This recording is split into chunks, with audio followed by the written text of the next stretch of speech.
विरजा जोशी तसा एक विजेचा झटका बसला मुख्यमंत्र्यांना आणि त्यांच्या हातातील फोन दानकन खाली आपटला. आता पुढे प्रेम जळेल, आयुष्य जळतील, घरे जळतील, राज्य जळेल, हा अख्खा देश जळेल. तांडव तांडव नुसतं तांडव होईल आता. ती बघा वाजली ती तुतारी तांडवाची. झाली सुरुवात त्या महाकाय विनाशकारी युद्धाला. मी सांगितलं होतं देवाय तुला की दूर कर तिला तुझ्यापासून, पण तू नाही ऐकलं माझं. हे प्रभो आता तूच रक्षण कर. मुख्यमंत्र्यांनी कार्पेटवरचा फोन कसा तरी थरथरत्या हातांनी उचलला. मुख्यमंत्री साहेब कसे तरी अडखळत, कधी सुटली ती तुरुंगातून आणि आम्हाला खबर का नाही? मी तुम्हाला तिच्यावर तुरुंगातही लक्ष ठेवायला सांगितलं होतं पवार. तिथेच तिची योग्य ती वासलात लावण्यास सांगितली होती. पवार चाचरत, सर इथे आपण एकटेच इन्व्हॉल्व नाही आहोत. बरेच अडकले आहेत या प्रकरणात. काही गोष्टी तरी त्या ठाकूरला सुद्धा माहीत नाही. पवार जसा जसा सांगत होता मुख्यमंत्र्यांचा श्वासच अडकत जात होता.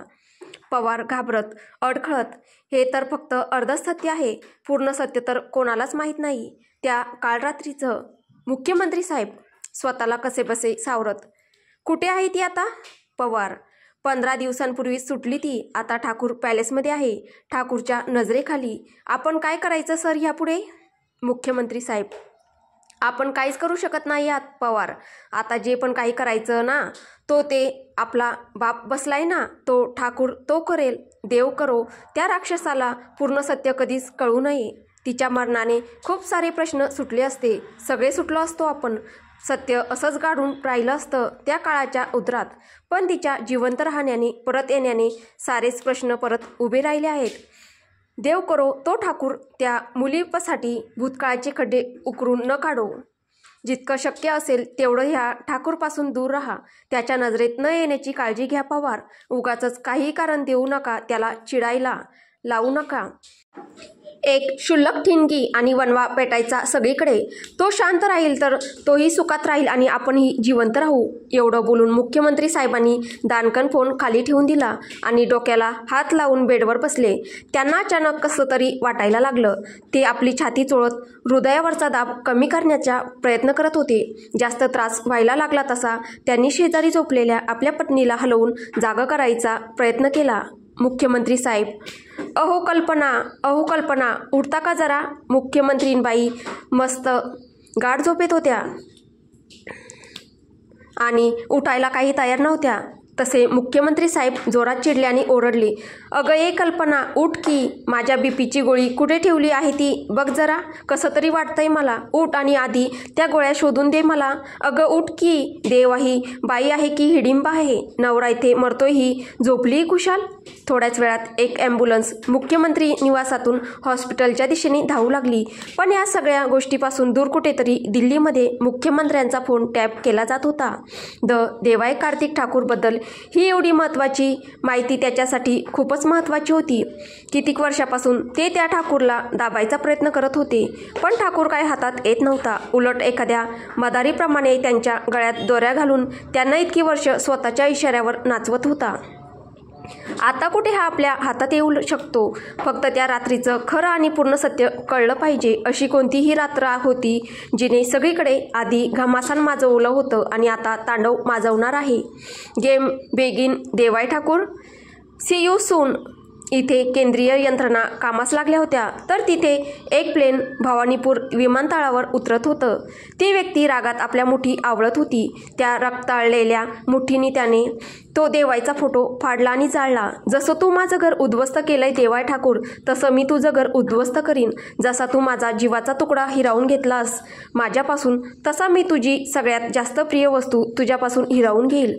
दूर करेल तुझ्यापासून कायमची. येतोय मी देवाय Kartik Thakur. Just watch you back devil. Tick tock tick tock tick tock tick tock. स्थळ देवायची मास्टर बेडरूम. वेळ दुसऱ्या दिवशी सकाळी 10 वाजता. अंगावर थोडं ओझं आल्यासारखं वाटल्याने विरजा झोपेतच थोडी चुळबुळ करत होती. डोळे मिटूनच तिने तिच्या अंगावरचा देवायचा तो जड पाय दूर लोटून देण्याचा कसाबसा प्रयत्न केला. एवढा मोठा जड पाय तिच्याकडून कुठे ढकलला जातो? तरी पण ती प्रयत्न करतच होती. पण एवढीशी ती आणि तो एवढा आडदांड.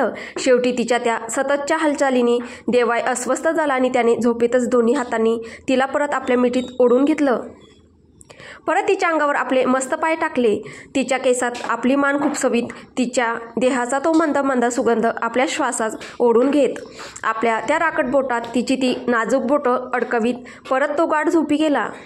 आणि ते बघून विरजाने एक मोठा उस्सासा सोडला. एखाद्या अजस्र स्त्रियाच्या मजबूत बाहुपाशात अडकलेल्या छोट्याशा मांजरीच्या पिल्लासारखी तिची अवस्था झाली होती. कंटाळून तिने त्याच्या मिठीतून वेगळे होण्याचा हट्टास सोडून दिला आणि तशीच गुपचूपणे देवाच्या मिठीत पडून त्याच्या जागे होण्याची वाट बघू लागली. जोपर्यंत तो झोपेतून जागा होत नाही तोपर्यंत तिची सुटका नव्हती, कारण त्या बाहुबलीला हलवायची ताकद तिच्या त्या कृश शरीरात तर अजिबात नव्हती. आणि इथे देवाई मात्र आपल्या बायकोच्या सहवासात तिच्या स्पर्शात एकदम हरवून गेला होता. किती दिवसांनी, किंबहुना म्हटलं तर कित्येक वर्षांनी त्याला अशी एकदम शांत सुखाची गाढ झोप लागली होती. या क्षणी जगातला सर्वात सुखी माणूस होता तो. झोपेत पण तो स्वतःशीच हसत होता. किती गोड दिसत होता तो, एकदम इनोसंट. बराच वेळ जातो. हळूहळू तिला तिच्या मानेवर त्याच्या तप्त श्वासांची उपस्थिती जाणवू लागते. त्याचा तो झोपेतला मंद मंद श्वासांचा हुंकार पुन्हा एकदा तिला मान वळून त्याच्याकडे बघण्यासाठी प्रवृत्त करत होता. ती निग्रहाने मनाशी नाही नाही म्हणते, पण त्या क्षणी कूच बदलून त्याच्याकडे वळतेही. तिला स्वतःवरच प्रचंड राग येतो असतो. मनातल्या मनात ती स्वतःला लाख शिव्या घालत असते. उफ, माझं हे शरीर माझ्या कंट्रोलमध्ये का नाही आहे? मूर्ख बावळट कुठलं, ऐकत का नाही माझं हे? का नेहमी स्वतःच्याच मर्जीने वागत असतं? त्याचा स्पर्श होताच वेड्यासारखं विरघळून जातं. त्याच्या त्या जादुई स्पर्शात विसरून जातं की याच पाषाण हृदयी माणसाने काय केलं होतं माझ्याबरोबर.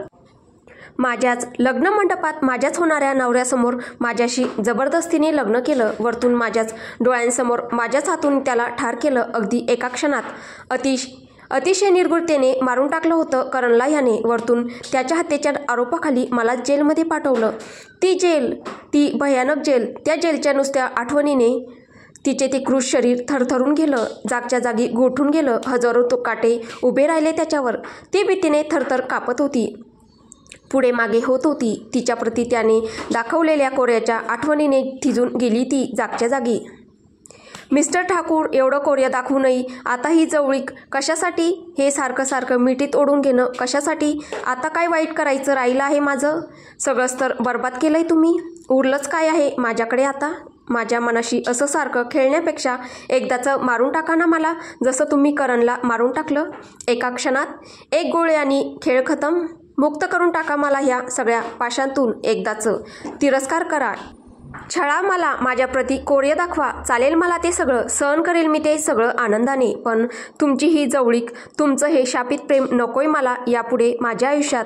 I am done with your love. Please don't love me any more. विचाराचं प्रचंड द्वंद्व तिच्या डोक्यात चालू होतं. तिने मानवर करून भरलेल्या डोळ्यांनी एकदा झोपलेल्या देवाईकडे बघितलं. विरजा, जर तुम्ही मला आपल्या मिठीत असंच घेत राहिलात ना मिस्टर ठाकूर, तर तिरस्काराची, रागाची, प्रचंड द्वेषाची ही भिंत किती दिवस टिकून राहणार? कोसळून जाईल एके दिवशी ती. मग इच्छा नसताना देखील परत पडेल मी तुमच्या प्रेमात. पण नाही, मी असं होऊ देणार नाही. नेहमी लक्षात ठेवेल की I am sleeping with my enemy, my the biggest enemy. The Devay Kartik Thakur will always going to hate you for the rest of my life. आणि ती स्वतःशीच चरफडत त्याच्या मिठीतून सुटण्याचा परत एकदा आटोकाट प्रयत्न करायला लागली. पण तो मात्र गाढ झोपेत असून सुद्धा तिचा तो दुबळा प्रतिकार मोडून काढतो आणि तिचं ते डोकं असं घट्ट आपल्या छातीशी दाबून ठेवतो. आता तर दोघांच्या मध्ये मुंगीलाही शिरण्यात जागा शिल्लक ठेवली नव्हती देवाईने. शेवटी हताश होऊन ती आपली हार मानून त्याच्या हृदयावर आपलं डोकं ठेवून देते. यांच्यापासून सुटका नाही, कधीच नाही. द देवाय कार्तिक ठाकूरपासून सुटका शक्यच नाही, या जन्मात तरी नाही. ती डोळे घट्ट मिटून त्याच्या मिठीत पडली होती. थोड्या वेळाने हळूच तिने मान वर करून त्याच्या चेहऱ्याकडे बघितलं. झोपेत किती निरागस वाटत होता तो, अगदी पहिल्यासारखा. आज ना तर त्याच्या चेहऱ्यावर त्या नेहमीच्या आट्या होता, ना संताप, ना क्रोश. त्याच्या तोंडातून सतत निघणारे नेहमीच्या त्या जळत्या निखाऱ्यांचे धुमारे देखील गायब होते. एकदम शांत, एकदम निरागस, प्रेमळ असा तिचा पहिल्याचा देव. ती खिन्नपणे हसली. तिचा देव? कितीही नाही म्हटलं तरी तिच्या मनाच्या विरुद्ध त्या जुन्या तारा परत छेडल्या गेल्याच. किती पण अडवायचा प्रयत्न केला तरी मन फिरून फिरून त्या राक्षसाकडे आलंच. अचानक त्याच्या त्या घनदाट केसातून हात फिरवण्याचा मोह तिला काही आवरला गेला नाही आणि तिने स्वतःच्या नकळत हळूच आपला हात उंचावून त्याच्या केसांना स्पर्श करणार तितक्यातच त्याने तिचा हात हवेतच पकडला. त्याने आपले ते गारे डोळे उघडत तिच्या त्या गर्द निळ्या हिरव्या डोळ्यात झाकलं. देवाय, do not try to fall in love with me Viraja Joshi. It's not going to happen again. ती हलकीच खिन्न असली. डोळ्यातून एक अश्रू घरंगळत तिच्या केसात सामावला. Viraja, understand mister Thakur. तिच्या त्या गर्द डोळ्यात माहीत नाही कितीक वेळ तो काय शोधत होता, पण अचानक डोअरवर टकटक झाली आणि तो भानावर आला. डोअरवर आलेल्या व्यक्तीवर तो खूपच चरफडला. काय गरज होती डिस्टर्ब करायची? अजून थोड्या वेळाने आला असता तर कदाचित मला तिला अजून जास्त वेळ बघता आलं असतं. शेवटचं वाक्य त्याने मनातच दाबून टाकलं. त्याने डोअर उघडला तर दरवाजावर अमित होता, औषधांची बॅग घेऊन तयार. अमित उपहासात्मक हसत, खूप वेळ झाला बेडरूमच्या बाहेर उभा आहे. मिस नाही, सगळेच तुझ्या घरातले, तुझे ते चंगू मंगू, तुझे बॉडीगार्ड्स, ब्रेकफास्ट घेऊन येणारा तुझा किचन स्टाफ, सगळेच कधीपासून तुझ्या उठण्याची वाट बघत होतो. पण तो मात्र एकदम छान झोपला होता. देवाईकडे तीक्ष्ण कटाक्ष टाकत, खूप दिवसांनी एकदम शांत, छान गाढ झोप लागली असेल ना? अमितचा तीव्र कटाक्ष देवाच्या लक्षात आला आणि त्याने रागावून चिडून अमितकडे बघितले. पण आज देवाच्या तीक्ष्ण नजरेला अमित घाबरला नाही. त्याने तसंच स्थिर नजरेने देवाच्या डोळ्यात रोखून बघितलं. देवायला त्याचा राग समजून येत होता. त्याने हताशपणे एक उसासा सोडला. देवाय, चेक हर आणि काय बरं नाही ते बघ आणि सांग मला. अमितने हताशपणे नकारार्थी मान हलवली. मनात, तुझं तिच्यावरचं प्रेम कधीच कमी होणार नाही देव. तिच्यासाठी तू स्वतःला, स्वतःच्या घरातल्यांनाही दावाला लावशील. अमितने तिची ट्रीटमेंट स्टार्ट केली. काही वेळात हॉस्पिटलची सगळी यंत्रणा, त्यांचे हाय एंड मेडिकल इक्विपमेंट पॅलेसमध्ये दाखल झाले. विरजासाठी त्याने एक अख्खं हॉस्पिटलच पॅलेसमध्ये उभारलं होतं. स्थळ वाईन सेलरमध्ये. आबासाहेब आतमध्ये येतात. देवाय आरामखुर्चीवर डोळे मिटून पडून होता. आबासाहेबांनी देवाच्या केसातून हात फिरवला तसा देवाच्या डोळ्यातून एक अश्रू घरंगळत खाली पडला. देवायने डोळे उघडले आणि भरलेल्या डोळ्यांनी आपल्या वडिलांकडे बघितले. आबांनी आपल्या लेकाला पोटाशी कवटाळून घेतलं आणि थोपटवलं. Abasaheb, Dev, let it go. सोडून दे हे सगळं, माफ कर तिला आणि जाऊ दे. Holding back is not going help anyone. तिने पण खूप सहन केलंय. तिला तिची शिक्षा मिळाली आहे आता आणि कदाचित पुढचं पूर्ण आयुष्यभर मिळतही राहील. Let her go Rudra. Don't hold her back. You both need to move on with your life. देवाय मनात, तेच तर जमत नाही dad. I can't move on without her and I can't stay with her. Abasaheb, तुझं घर तुटतंय देव. तुझा परिवार पूर्ण बिखरला आहे ह्या 3 वर्षात. आण आनंदीला घरी. माफ कर तिला आणि विरजालाही. तिला शिक्षा देण्यासाठी तो वरती बसला आहे. तो पुरेसा आहे. तू स्वतःच आयुष्य बरबाद करू नको राजा तिच्यासाठी. आम्हा सगळ्यांना तुझी गरज आहे. ह्या संपूर्ण परिवाराला तुझी गरज आहे. असं एकटं सोडू नको आम्हाला सगळ्यांना ह्या वयात. आबासाहेब डोळ्यात पाणी आणून बोलत होते आपल्या लेकाशी आणि देव शांतपणे ऐकत होता. दोघांना आपल्या भावना आवरणं कठीण जात होतं. तेवढ्यात डोअरवर टकटक झाली आणि ते भानावर आले. डोअरवर मेड एकदम घाबरलेल्या अवस्थेत उभी होती. भीतीने नुसती घामाघूम झालेली ती मेड. सर, ते मॅम. विरजाचं नाव ऐकताच देवाय तडक उठला. बेसमेंटच्या लिफ्टच्या दिशेने धावत सुटला. बेसमेंटमधून लिफ्ट पकडून थेट 25व्या मजल्यावरच्या आपल्या बेडरूममध्ये गेला. तो तिथे जाईपर्यंत त्याचा जीव खालीवर होत होता. काय झालं विरजा? काय करून तर घेतलं नाहीस ना वेडी तू स्वतःला आता? त्याच्या नकळत त्याचे अश्रू त्याच्या चेहऱ्यावरून ओसंडून वाहत होते. बेडरूमचा दरवाजाही उघडायची पण वाट न बघता तो तोडून आतमध्ये आला. घाबरून त्याने बेडवर नजर टाकली तर विरजा बेडवर नव्हती.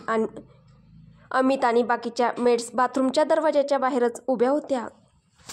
त्यांचा तो पांढराफटक चेहरा बघून देवाय जागच्या जागी हादरला. त्याने घाबरून बाथरूमकडे धाव घेतली. विरजा बेसिनखाली एका कोपऱ्यात लपून बसली होती. माथ्यातून रक्त वाहत होतं. चेहरा रक्ताने माखला होता.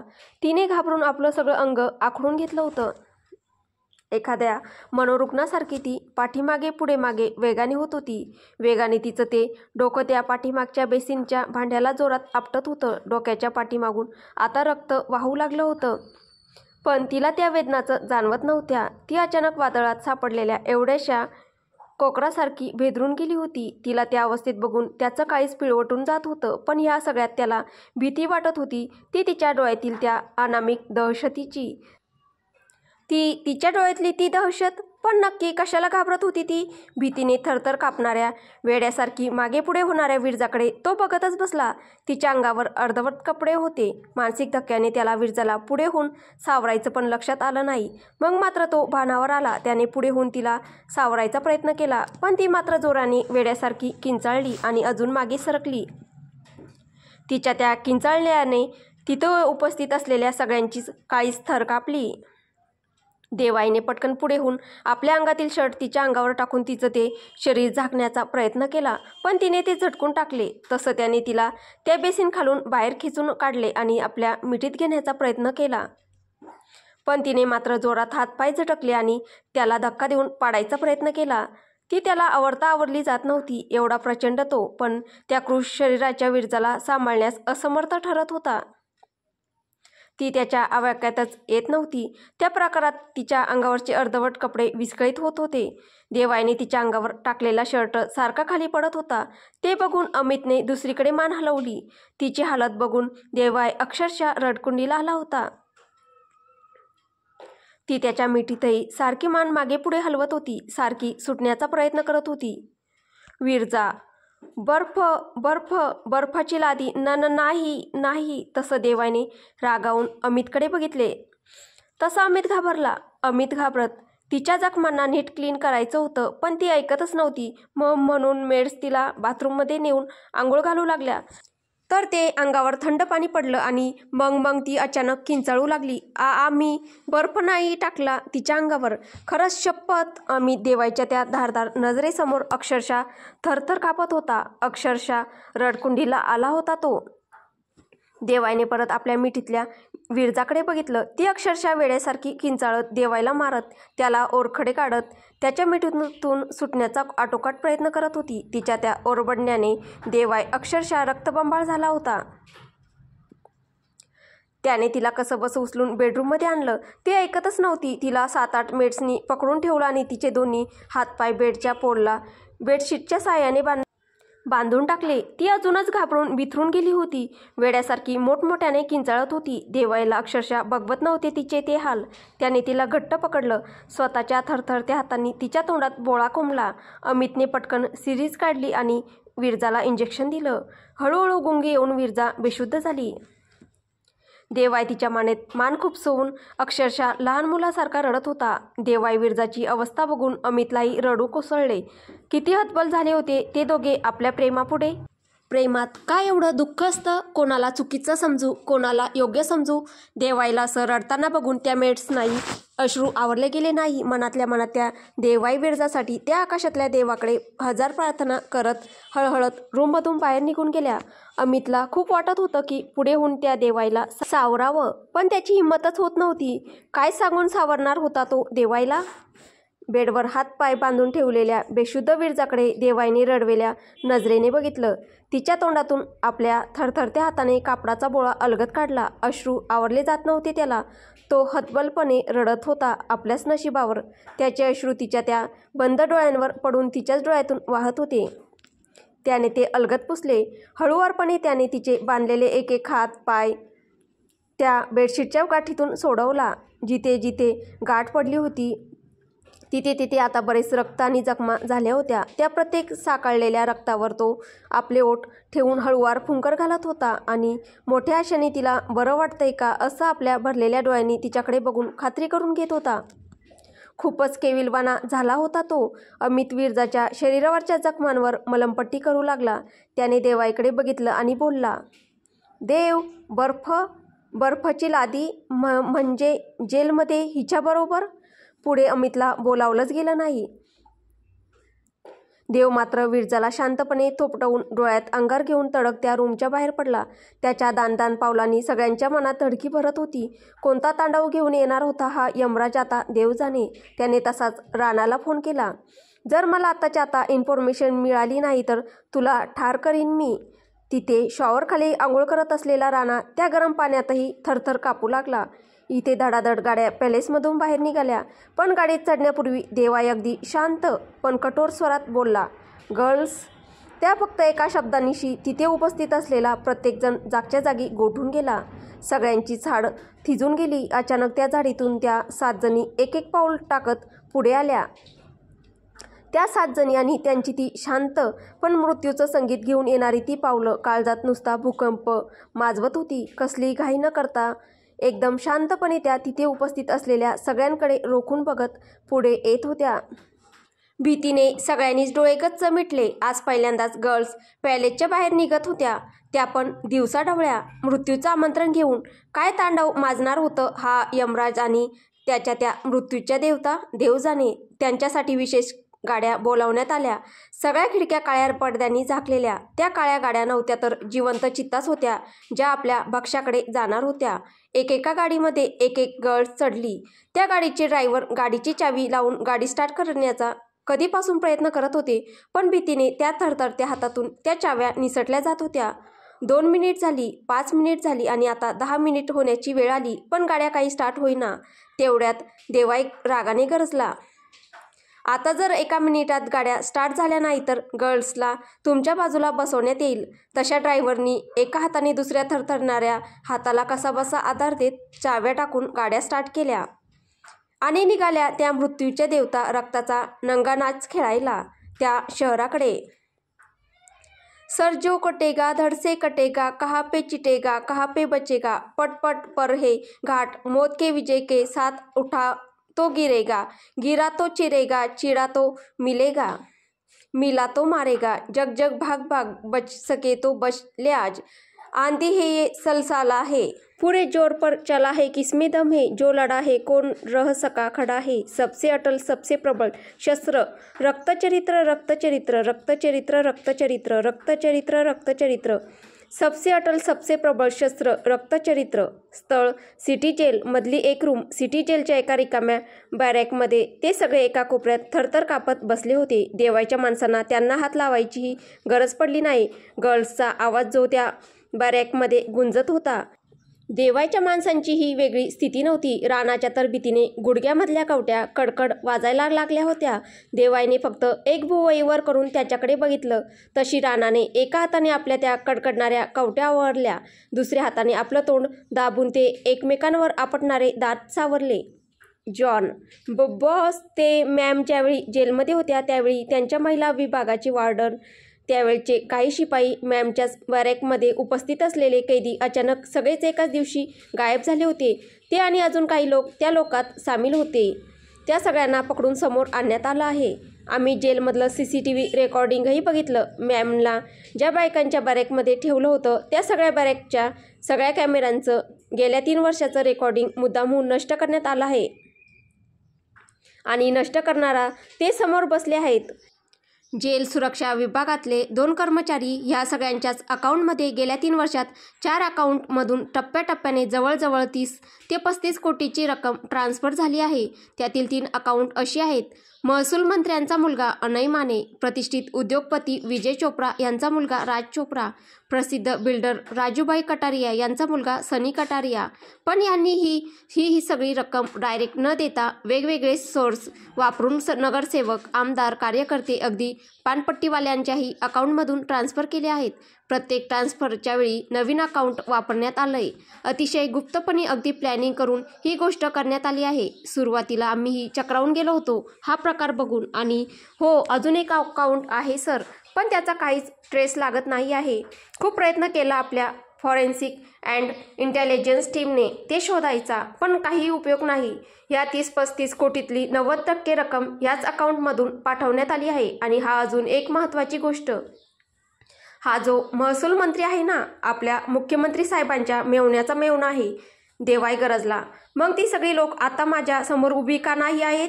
जॉन कापत सर कसं ते महसूल मंत्री, नगरसेवक, मुख्यमंत्रीचे मेहुणे म्हणजे कसं, ते पण दिवसाढवळ्या कसं?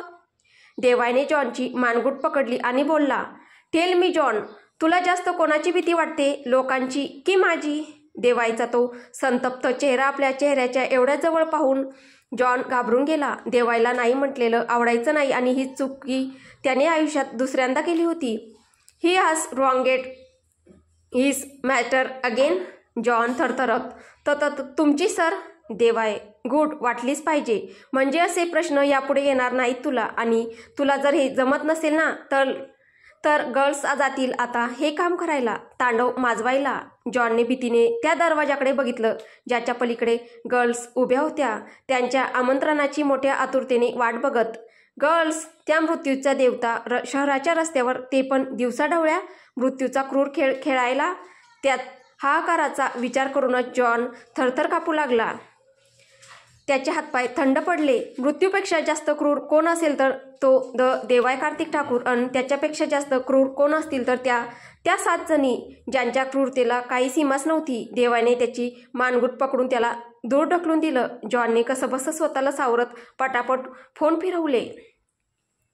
देवाने त्याची सगळी मेन फोर्स रस्त्यावर उतरवली होती. मग सुरू झाला तांडव शहराच्या रस्त्यावर.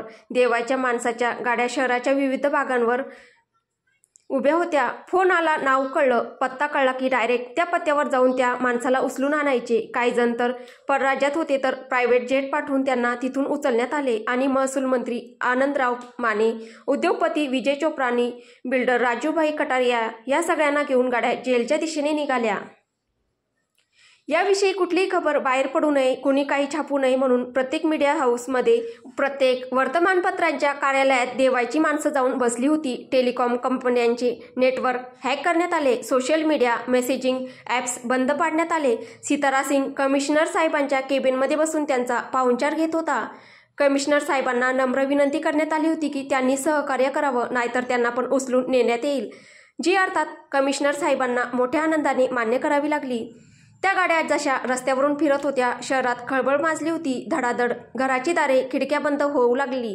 दुकानांची शटर डाऊन करण्यात आली. देवाय कार्तिक ठाकूर आपल्या पूर्ण ताकदीनिशी आज परत रस्त्यावर उतरला होता. अक्षरशः पाण्यासारखे करोडो रुपये ह्या निव्वळ 3 तासात वाहिले होते देवायने. कसं पण करून त्याला ह्या सगळ्यांच्या तळाशी जायचं होतं. जाणून घ्यायचं होतं की ह्या सगळ्यांच्या मुळाशी कोण आहे. एवढं तर तो जाणून गेला होता की त्या रात्रीचं सत्य विरजापुरतं मर्यादित नव्हतं. नक्कीच कोणीतरी दुसरं होतं ह्या सगळ्यांच्या मुळाशी. आणि सगळ्यात महत्त्वाचं म्हणजे त्यांची हिंमतच कशी झाली ठाकूरच्या गोष्टीवर हात घालायची. देवाईने एक फोन फिरवला तसा तिथे बायपास सर्जरी करून हॉस्पिटलमध्ये आराम करत असलेले मुख्यमंत्री साहेबांचा फोन जोरात खणखणला. देवायचा फोन बघून परत आता ऑपरेशन थिएटरमध्ये जावं लागतंय की काय असं मुख्यमंत्री साहेबांना वाटू लागलं. हा माणूस काय मला जगू देणार नाही, मला मारल्यावरच दम घेईल हा ठाकूर. मुख्यमंत्री साहेब सर्जेरावांनी फोन उचलला, कारण जर उचलला नसता तर त्यांना वरती उचलायला तो यमराज स्वतः इथे आला असता याची त्यांना पूर्ण खात्री होती. कसाबसा कपाळावरचा घाम पुसत त्यांनी तो फोन उचलला.